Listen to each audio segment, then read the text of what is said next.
An ancient civilization once vanished from history not due to war, nor due to natural disasters, but because they tried to harness the power to control the universe. A civilization capable of time travel, manipulating the subtle energies of the cosmos and communicating with other dimensions. They once ruled Earth not through weaponry, but through knowledge far beyond modern human imagination. And yet they disappeared, leaving behind only legends, bizarre traces, and warnings.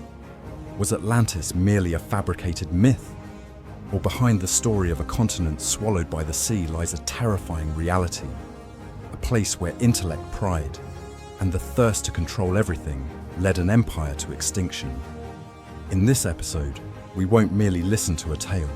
We will journey across the thick dust of forgotten millennia to uncover the dimensional gates in the Bermuda Triangle where time seems to bend, the technology to create artificial macabre energy fields capable of piercing dimensions, and the involvement of extraterrestrial beings once dismissed as fantasy, but perhaps the final piece in a grim puzzle. As you listen, set aside the limits of conventional logic, because what was once called myth might be a recorded message from the past meant to warn humanity today. With the dream of immortality and the growing fracture in core moral values, are we unknowingly retracing the path Atlantis once walked? And now join me in part 2 of the journey to uncover the greatest secret ever buried beneath the ocean's depths. The truth about Atlantis's downfall awaits awakening. Part 1. Interdimensional Gate and the Bermuda Triangle. The Atlanteans opened an interdimensional gate right in the Bermuda Triangle, the place with the planet's strongest intersection of magnetic energy and tidal forces. They did not seek resources or land. They sought to cross the boundaries of space-time, where the soul could reach higher planes of reality. This gate wasn't merely a physical construct, but a structure aligned through sacred geometry, resonating with the planet's vibration. Yet it was their forceful interference with natural energy flows that disrupted the surrounding balance. The sea around began to register anomalies, disappearances, signal losses vanishing from measurable space. When the Atlanteans touched that gate, they inadvertently shattered the natural veil stabilizing the human world. From that moment, unstable energy vortices began to spiral off axis, vibrations spread, and when the rift opened, they weren't the only ones to cross through. As the energy field in the Bermuda Triangle destabilized, strange phenomena quickly appeared. Space seemed to stretch and contract, time oscillated irregularly, and measurement devices failed to pinpoint anything accurately in the area. Spiral energy currents, invisible but real, rose from the ocean floor. Instead of stopping, the Atlanteans pushed further to expand the gate. They believed that the deeper they ventured into chaos, the closer they were to a higher vibrational truth. But they didn't know that each misaligned resonance created a domino effect that caused secondary dimensions to collapse. Previously invisible boundaries keeping realities apart began to crack. It wasn't just energy leaking, it was a doorway for beings from other planes to enter. Atlantis was no longer a safe site for experimentation. It became the first structural weak point on the planet. Extraterrestrial beings did not wait for a second chance.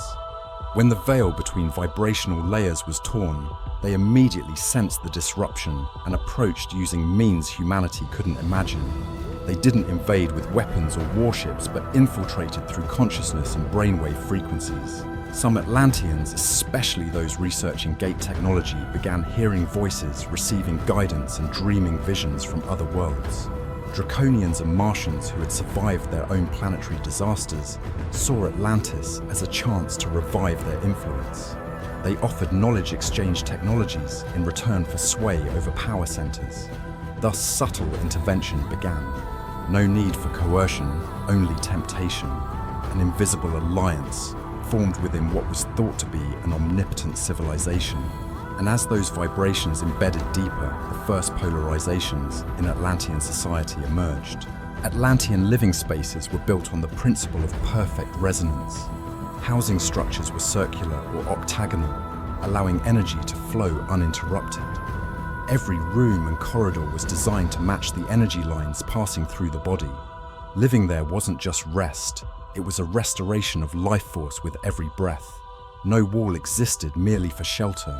Each stone curve and light angle formed part of an internal resonance equation. Living space became an extension of the soul. But when extraterrestrial technology was introduced, the design was disrupted. Devices were implanted, frequencies altered. The home ceased being a sanctuary, it became a laboratory. This minor shift began a chain reaction, skewing the life axis of all Atlantis inhabitants. The greatest construction of Atlantis was the pyramid's geometric masses reaching skyward, functioning as transmitters and receivers of energy between Earth and higher dimensions. These weren't just architectural feats, but colossal resonant machines. They drew energy from planetary ley lines, amplified it through quartz, and emitted special frequencies that could modulate human consciousness. When someone meditated within a pyramid, their chakras aligned with the universal energy field, allowing them to perceive vibrations beyond three-dimensional awareness. Locations of pyramids were precisely measured down to the inch using sacred geometric technology. But when the system was seized by control-aligned factions, pyramids were converted into artificial energy charges, reconfigured to control the masses. From healing centers, they gradually became hubs of spiritual manipulation. Part 2. Sacred geometry and spiritual architecture. The pyramids did not operate in isolation. Every surrounding structure, from sacred lakes' quartz pillars to resonance chambers, acted as conductors in a closed energy network. The Atlanteans understood that energy did not spread freely, but needed guidance through shapelight and sound. Their architectural blueprints resembled the chakra map of the entire planet. Living spaces were positioned at force field junctions where ley lines intersected, similar to pressure points on the human body. Every building, temple, and statue was a resonant device for receiving and transmitting energy.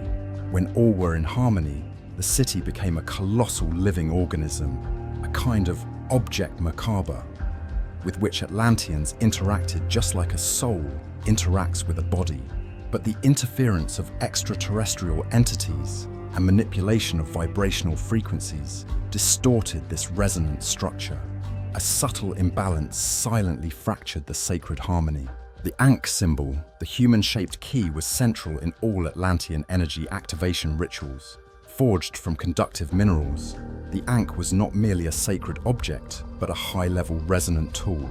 When used correctly, it amplified frequencies from two poles, one positive, one negative, creating a neutral point, then transforming into an elliptical energy flow mimicking how energy moves through the human chakra system. The Ankh was not worn as jewelry.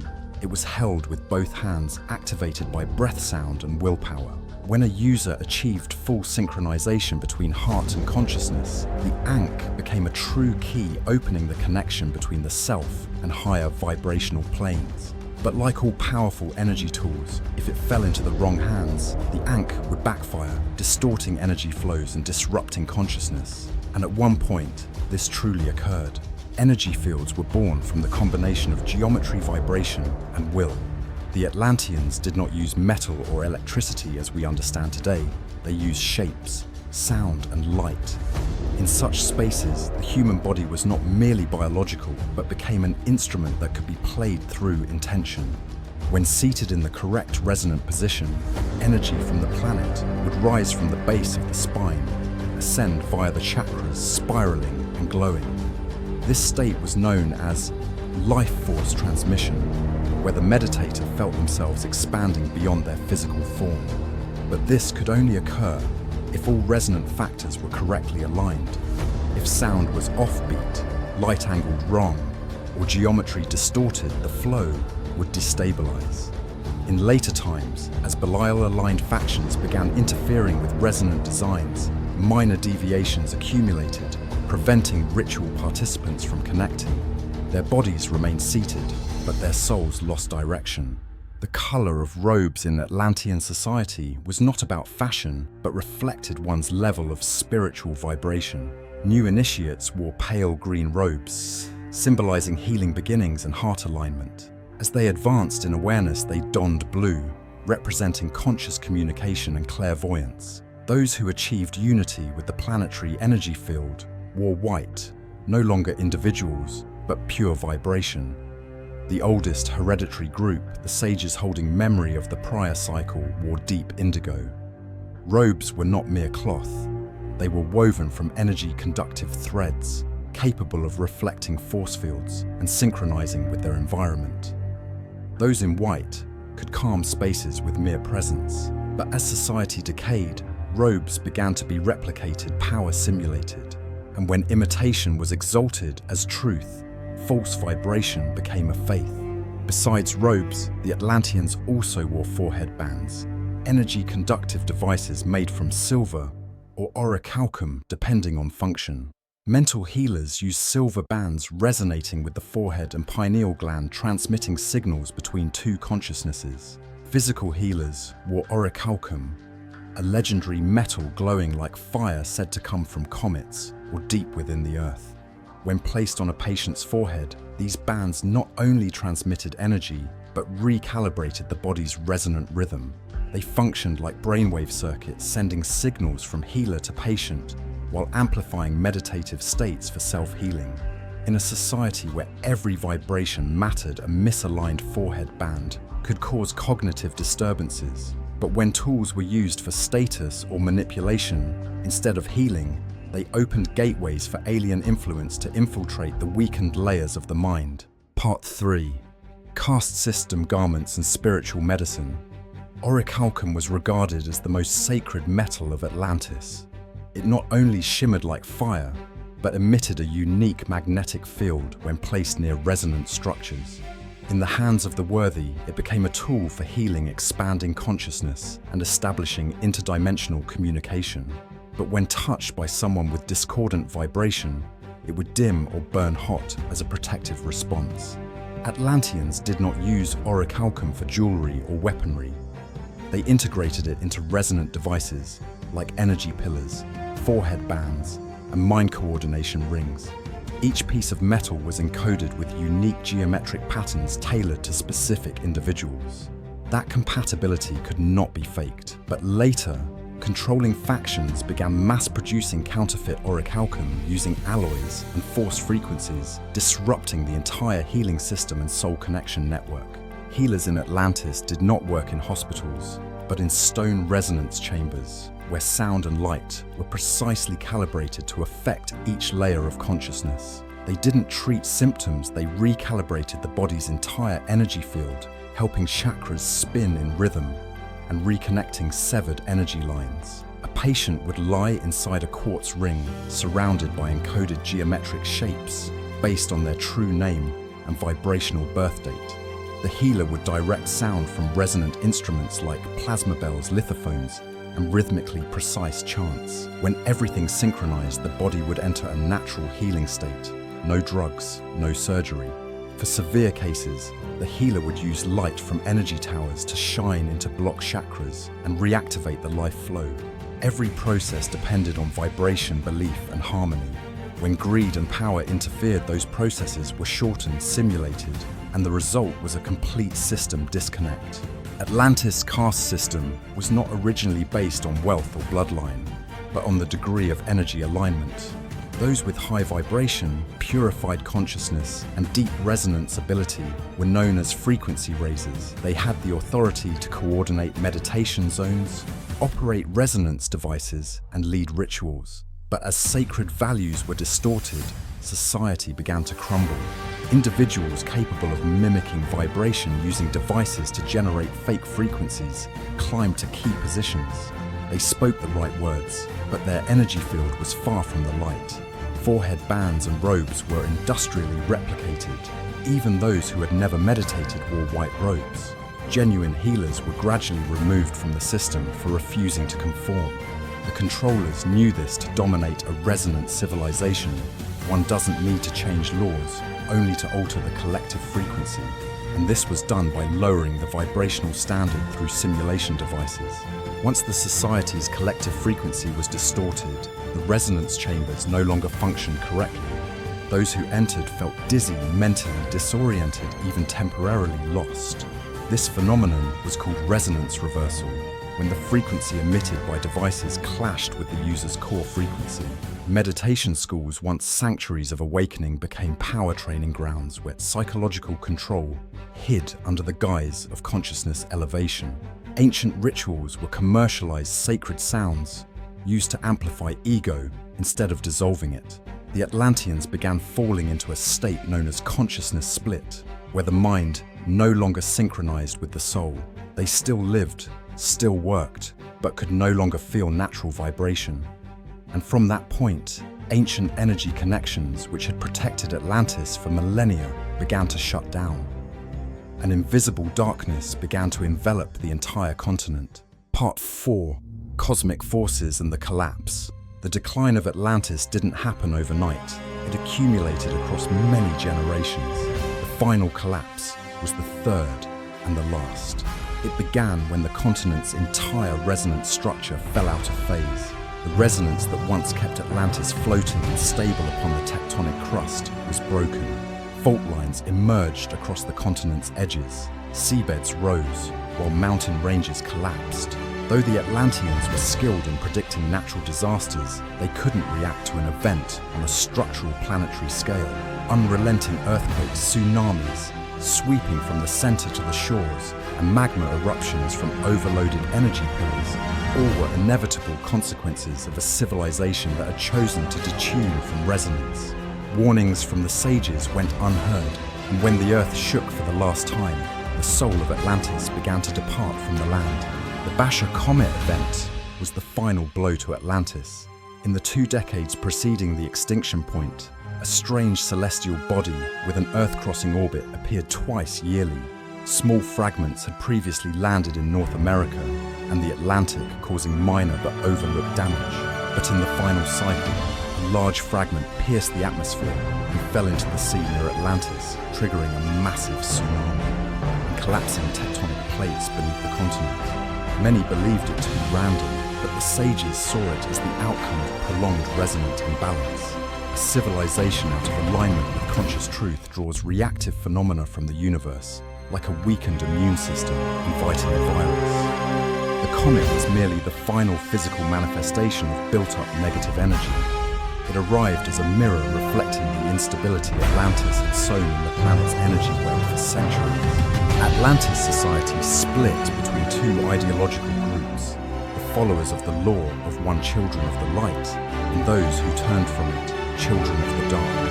The former believed all life came from a unified source of light, requiring respect for nature, harmony, and high vibration. The latter pursued control, coercive technology, and used energy as a tool to impose collective will. As this division deepened, reconciliation became impossible. The shared energy field polarized resonance split, and devices no longer functioned consistently. Rituals of the light ceased to work in dark-controlled territory. An energy war broke out not with weapons, but with frequencies. Lands were sealed resonance structures, recoded to serve one faction or the other. In the end, the planet's vibration, which needed unity, entered conflict, and both sides dragged the civilization toward an irreversible brink. A Belial faction representing the dark began collaborating with extraterrestrial entities to consolidate power. They believed that by manipulating vibrational technology, they could control the planet time and even the soul's reincarnation process. They expanded energy gates, used forced cords, and built wave amplification devices to unify collective will. In doing so, they received guidance from beings who had once dominated other civilizations. These transactions weren't made through resources or tech, but via access to the collective consciousness of Atlantis. Belial restructured the pyramids, reconfigured the resonance system to broadcast control codes, but they didn't understand that those devices only worked when synchronized with light. Imposing misaligned vibrations cracked the planet's energy web. When they pushed the system beyond its limits, the response no longer came from humans, but from Earth and higher dimensions. The attempt to build an artificial Merkaba was the final fatal mistake. Merkaba, the natural energy field spinning around the body, had been learned by the Atlanteans through meditation chakras and sacred symbols. But the Belial group wanted a material version, a massive resonant machine to control time and space through technology instead of consciousness. They constructed frequency towers, programmed artificial vibrations, and created a resonance network simulating soul activity. Yet such a system could only remain stable if its operator's base vibration was in perfect harmony.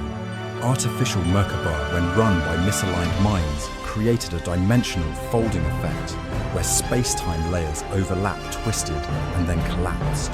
Energy gates opened erratically. Frequency data became indistinguishable between command and feedback. The universe no longer recognized Atlantis' signal, and once desynchronized from its mother planet, their physical existence became a matter of time. The first consequence of the artificial Merkaba disaster was the rupture of local space layers. Former meditation cities became energy-distorted zones, where gravity shifted wildly, light bent strangely, and time no longer flowed linearly. People felt disoriented, suffered memory gaps, and in some cases souls didn't return to bodies after meditation.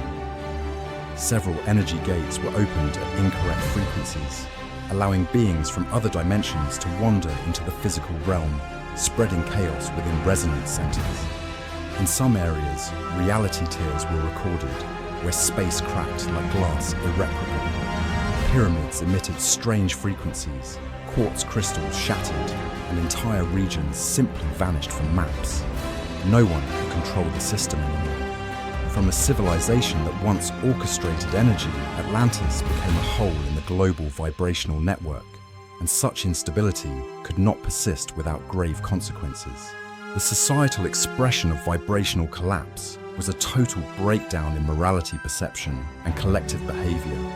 People no longer distinguished what was real from simulated. Values once tied to high vibration compassion, respect, meditation, and cosmic connection were replaced by convenience, desire, and artificial power. People no longer sought healing, but control. Sacred rituals were twisted into performances. Instead of opening chakras, they opened accounts. Instead of raising vibration, they upgraded personal resonators. A civilization once guided by light was now governed by code. And when souls no longer participated in physical life, society became an empty shell, functional, illuminated but soulless. Atlanteans began to dissolve, not through war, but through disconnection from their source energy. And in that state, when nature finally responded, no one had the frequency left to hear the last warning. The final event was not an explosion, but a long exhale, drained empty. Structures collapsed not from quake impact, but from loss of resonance. Seawater flooded through tectonic cracks, soaking resonance chambers, extinguishing ley currents. Pyramids fell into stasis, no longer glowing. The interdimensional gate shut naturally as a body rejects poisoned food. Those who remained, some had withdrawn earlier, others were swept away in the silence of time. There were no bombs, no cannons, only the fading of vibration. Atlantis sank gradually, like a mistuned song, layer by layer, city by city, energy center by energy center. And when the final wave washed over the Temple of Light, once the highest connection point to the cosmos, the planet completed its self-correction. A radiant civilization had passed, leaving behind a resonant warning still echoing for those attuned enough to hear it. Part 5. The Survivors and Legacy of Atlantis. A small group of lightkeepers had prepared in advance, sensing the collapse of resonance decades before. They did not flee, but conducted a sacred retreat ritual led by an ancient soul named Thoth, the guardian of Atlantean knowledge. With the aid of interdimensional travel devices, they departed the sinking continent and arrived in an eastern land later known as Kem, the predecessor of Egypt. They did not rebuild Atlantis, but encoded its entire legacy into symbols, geometry, and materials. Resonant devices' energy maps were hidden within stone structures, harmonized with the new terrain and magnetic field. Thoth knew that knowledge could not be handed over. It could only be awakened when consciousness was ripe. He placed everything in deep sleep, awaiting the time when humanity would return to the cycle of reawakening. Then what had been buried would awaken with frequency, and the first gate was set beneath the form of a stone being.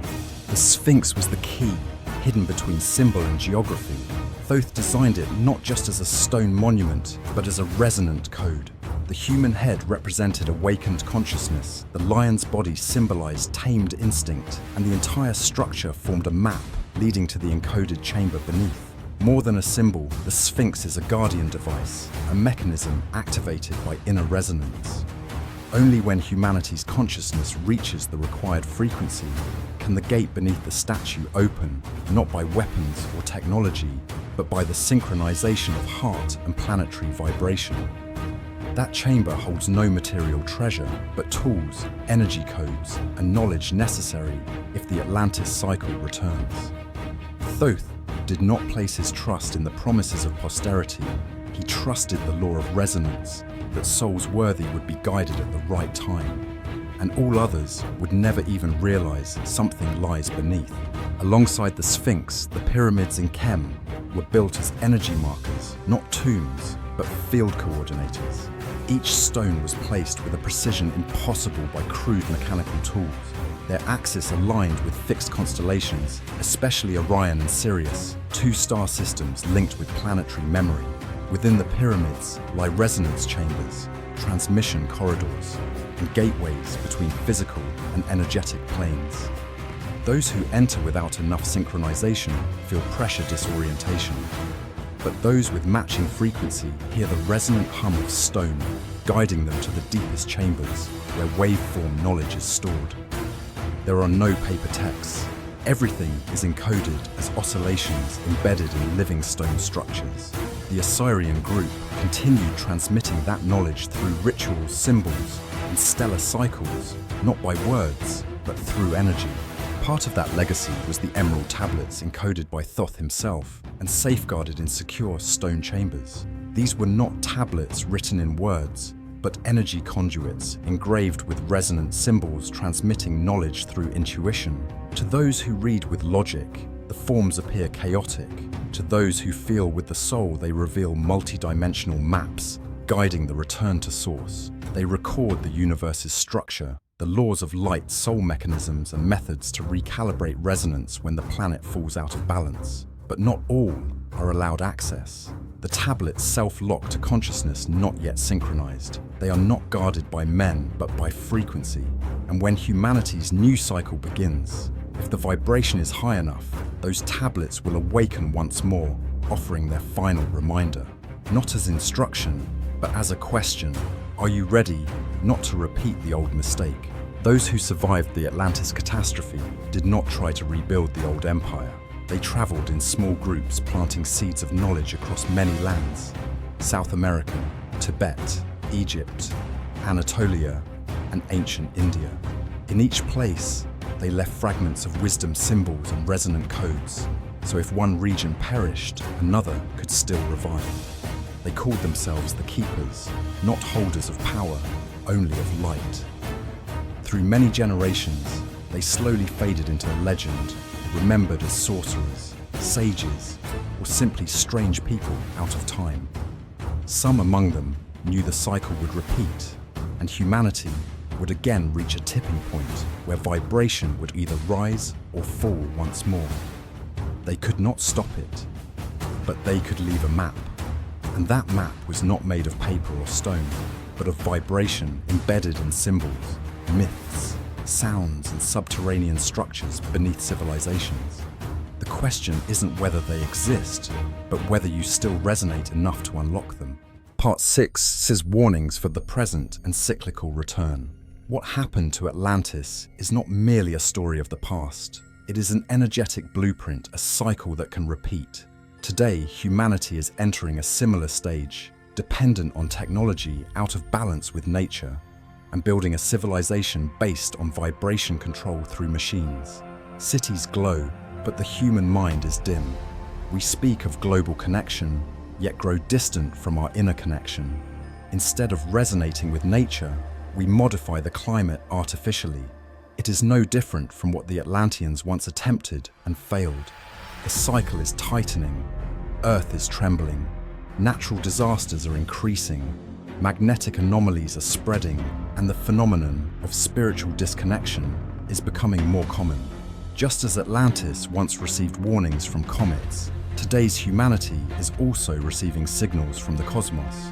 But the question is not where those warnings come from, but whether anyone is still silent enough to listen.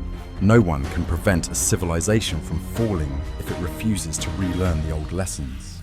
Atlantis was not destroyed by technological error, but by the loss of inner light resonance. Their death was a spiritual collapse, dragging down the physical body. Today we stand at a similar point, where technology surpasses consciousness, where resonators are stronger than hearts, where algorithms know us better than we know ourselves. But just like before, there are still those who keep the light. They don't speak on social media, don't run corporations. They sit quietly in their own resonance, maintaining a high vibration for the planet. They are the last seeds of Atlantis, small energy pillars, keeping the world from falling completely. No one knows who they are. They simply exist silently like the light from an ancient tower that hasn't gone out. And they believe as long as some of humanity remembers and stays connected, the cycle can turn. The cycle is not fixed. The future is not a compulsory replica of the past. Atlantis fell, but its lessons still echo not in books, but in the energy structure of the planet itself. Every ancient pyramid, every lost symbol, every forgotten ritual is a code. No one is forced to activate them, but if humanity chooses to reopen the gates, it must remember, light does not come on its own. It must be awakened from within. No device can replace a resonant heart.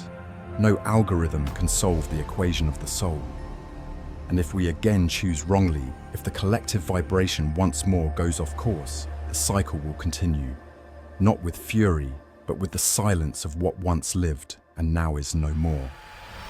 But if we choose otherwise, if humanity remembers the lesson, revives the light, places technology beneath consciousness, then the legacy of Atlantis is not a warning, but a guide. A map leading home, if we still remember the way. The journey to uncover Atlantis has led us through a world that is both magnificent and cautionary.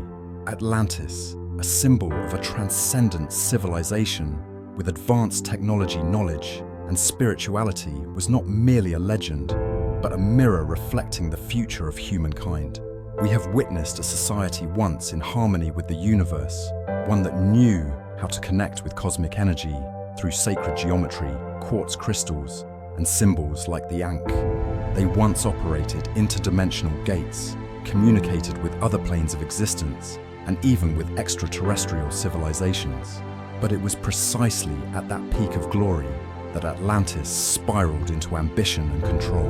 The split between the children of the light and the children of the dark, symbolizing two opposing ways of life, tore their ethical foundation apart, opened the door to manipulative forces, and ultimately led to their self-destruction. The Great Flood of 12,000 years ago didn't just wash away a city beneath the sea. It erased a monumental message. When technology surpasses spirituality, when power triumphs over morality, collapse is inevitable. Perhaps the most haunting truth is not that Atlantis is gone, but that it reflects our current world. A society intoxicated by technology, disconnected from the spirit, approaching ever closer to the very path Atlantis once walked. So, will we repeat history? The journey to explore Atlantis ends here, but one question still echoes. If Atlantis is a warning from the past, will we choose to listen or to ignore it? Are you willing to step into the role of the villain, the one who once led a great civilization to its demise, so that you might see yourself more clearly and glimpse the future of humanity?